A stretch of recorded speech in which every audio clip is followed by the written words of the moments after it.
მოგეთ მეგობრებო, აგერ წარმოდგენილები არიან ჩვენთან დათო და ზაზა.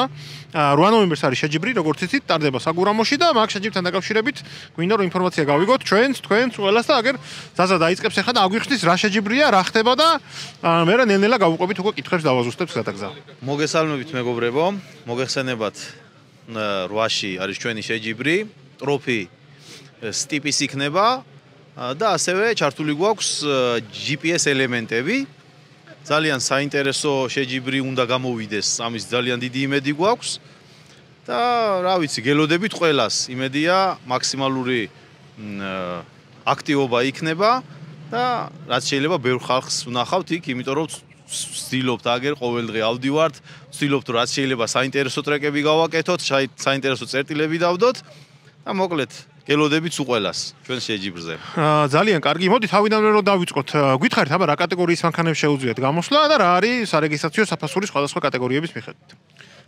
მოკლედ სულ არის 7 კატეგორია. თითქმის ყველა მანქანა რაღაც თავის შესაბამის კატეგორიაში მოხდება. არის სამოყვარულო, რასაც ჩვენ ვეძახით, სადაც არის ძირითადად მოუმზადებელი მანქანები.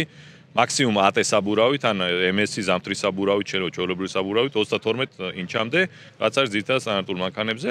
შემდეგ არის სტანდარტი კატეგორია, რომელშიც უკვე ტალახის საბურავით იქნებიან მანქანები და რაღაც მინიმალური მომზადებით, ანუ საბურავის ზომა რო იყოს 33 დიუმამდე. შემდეგ არა აგრესიული, შემდეგ მოდის სტანდარტული სპორტული კატეგორიები, ეგრეთ წოდებული TR1, სადაც უკვე აგრესიული საბურავი არის დაშვებული და მინიმალური გადაკეთებები ასევე მანქანებზე და TR2, სადაც უკვე მასიურად გადაკეთებული იგივე სვაპები და შემდეგ არის დაშვებული და ზედა კატეგორიები არის Big Foot-ი, რომელიც ბევრ საინტერესოებს ხოლმე ასე კიდე, სადაც იქნება როგორც წესი უფრო სტანდარტული მანქანები დაჭრის გარეშე, მაგრამ დიდი საბურავით 37-ზე ზემოთ. და ასევე არის პროტო კატეგორია და ბაგების კატეგორია ცალკე დაშვებული. ბაგებისთვისაც იქნება განსაკუთრებით გამოყოფილი ცალკე გზა, რომელიც ტალახს ნაკლებად თვალისწინებს, იქნება ძირითადად აღმართი და დაბრკოლებები. ანუ ყველა მანქანით, რაც გიყავთ 4-4-ზე შესაძლებელია რაღაც კატეგორიაში გამოხვიდეთ. აჰა, ძალიან კარგი. და სარეგისტრაციო თანხა რო გითხრა, ზოგადად კატეგორიების მიხედვით რამდენია, რომ მაყურებელმა იცოდეს რასთანაა დაკავშირებული ეს ხარჯი.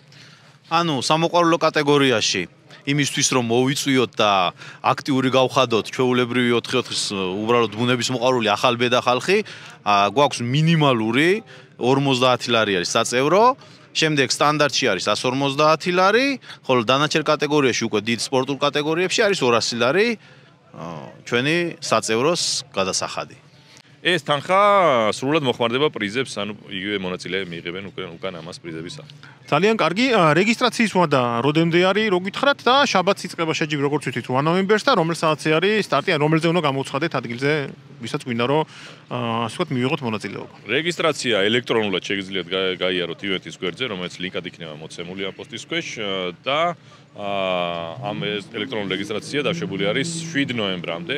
და 7 ნოემბრის შემდეგ უკვე თქვა 8-ში დილით მოხვალ და ეს შეჯიბრი დაიწყება. და რომელზე იწყება შეჯიბრი 8-ში? 8 საათზე ჯობია რომ მოხვიდეთ, 9-დან უკვე შეჯიბრი დაიწყება. და მაყურებლებისთვის თუ იქნება ისეთი მონაკვეთები, სადაც შეიძლება რომ გაერთონ და უყურონ შეჯიბრი ითვალისწინებს ტრეკის ძირითად ნაწილს ტყეში სიარულს, ამიტომ ესე გამოყოფილი, თქვა დარბაზის ტიპის შეჯიბრი არ არის ეს, ან მოედნის ტიპის, თუმცა ტყეში იქნება რამდენიმე ადგილი, სადაც არის საინტერესო წერტილი, ამიტომ მონაწილეებს მართალია გარკვეული მანძილის ფეხით გავლა მოუწევთ, მაგრამ ასე წერტილები შეუძლიათ მივიდნენ და დააკვირდნენ მიმდინარეობას. ძალიან კარგი და სანამ დავასრულებთ ამ კონკრეტულ ვიდეოს, კითხვა მაქვს ესეთი, რომ ანუ ესეთი შეჯიბრი მე მგონი პირველად ტარდება ტროფი GPS ელემენტებით, მეც ბოლომდე ვერ გავიგე ასე თქვა რა ხდება და როგორ ხდება.